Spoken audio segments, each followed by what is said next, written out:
Welcome back, everybody. We have an update on that viral video of two black men getting arrested in a Starbucks. I don't know if you guys have seen it. We have a photo from the arrest. Here is the one photo of this guy. He's essentially, his face kind of says it all. He's like, I was just sitting here with my friend waiting for someone we were having a meeting with at the Starbucks. I think what happened was one of them went to ask to use the bathroom and the person said you have to buy something to use the bathroom.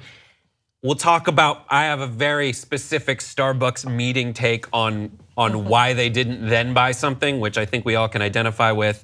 And then they got arrested. Here's the original tweet from someone that saw the whole thing. Let's just post this next one. And then there's an apology. So they got arrested, and the apology from Starbucks is, we apologize to the two individuals and our customers for what took place at our Philadelphia store on Thursday. They keep going. We're disappointed this led to an arrest. We take these matters seriously and clearly have more work to do when it comes to how we handle incidents in our stores. We are reviewing our policies and will continue to engage with the community and the police department to try to ensure these types of situations never happen in any of our stores. So that's the apology. Is it enough? What do you think? 5 words or less. This story sucks a latte. Just living black in America. This really grinds my beans. Arrest everyone at Starbucks. Literally. Literally everyone at Starbucks. You have to. Round them up, get them outside, make them go to like a park and do their fake screenplay writing there. Everyone who has a meeting at Starbucks, it's the worst. Go literally anywhere else. It's just, if you sit at Starbucks and you want to actually like sit and drink your coffee before you have to go someplace, and if you're alone, you're surrounded by the worst meetings happening. Yep. That said, this sounds pretty ridiculous to me. Yeah, and if you watch the video, what's interesting about the video is that the patrons who are around are white, and they're like videotaping, and they're asking, well, why are they being arrested? Because they're black and they're sitting there, and the police officer is like, yeah.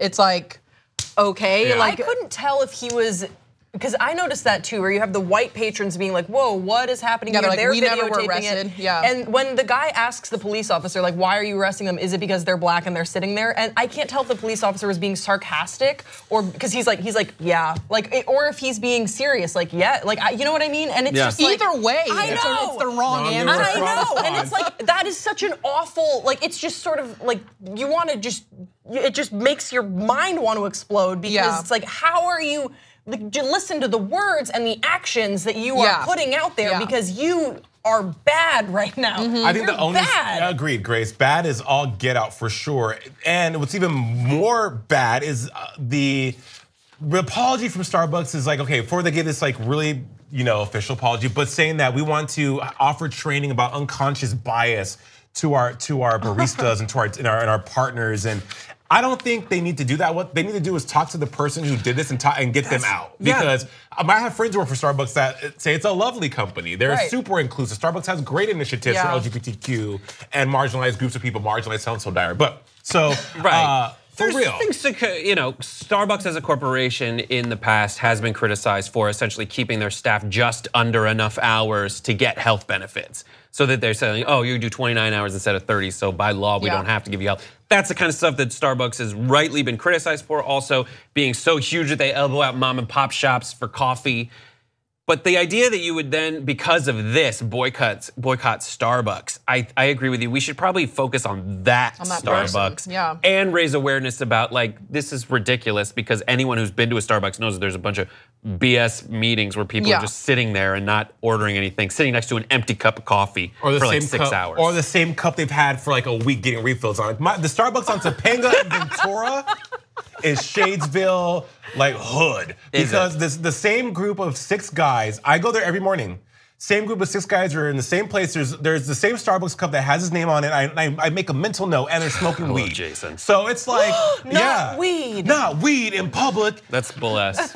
On Topanga. One thing I do have to say about this incident, if you can even call it that, was that the police, I honestly don't even blame them, because whoever called was like, somebody's trespassing, somebody, you know what I mean? So in their mind, okay, this is an actual like crime, somebody's trespassing. So when they arrive, they don't even know the full story, that these guys were actually just waiting for their friend to arrive, for a meeting. Until the friend gets there and they hear the full story, they're like, oh, we look like idiots. Why do you think so many police responded to the scene for you know what I mean, for trespassing? That's a good question, because I think they said like 12 police or something. There's for 2 guys that are sitting there. This is probably that call went down. 911. There's 2 black guys. One's wearing a hoodie and he has this really ethnic hairstyle. They seem kind of offensive. So I mean, and especially with the heightened sense of what's going on with Black Lives Matter and everything that's been in the media. Even though we're taught to be better, there's some people who refuse to be better. So that's why that happened. They were they were there for like a real estate investment meeting, is what I read. All right, and then I guess the silver lining is the clients who, the guys who were arrested were released 8 hours later. That took a long time.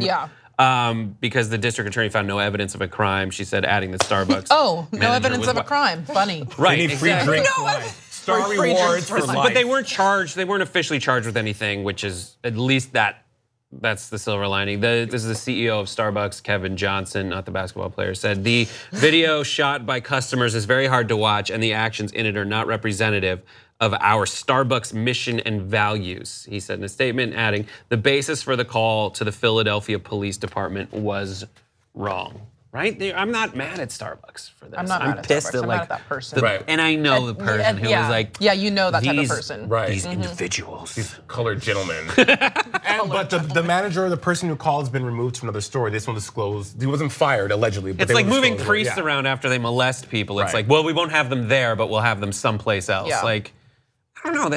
It's really. It'll be interesting to see how they come back from this and how they handle it, because I think people will be watching how they handle this person. Right.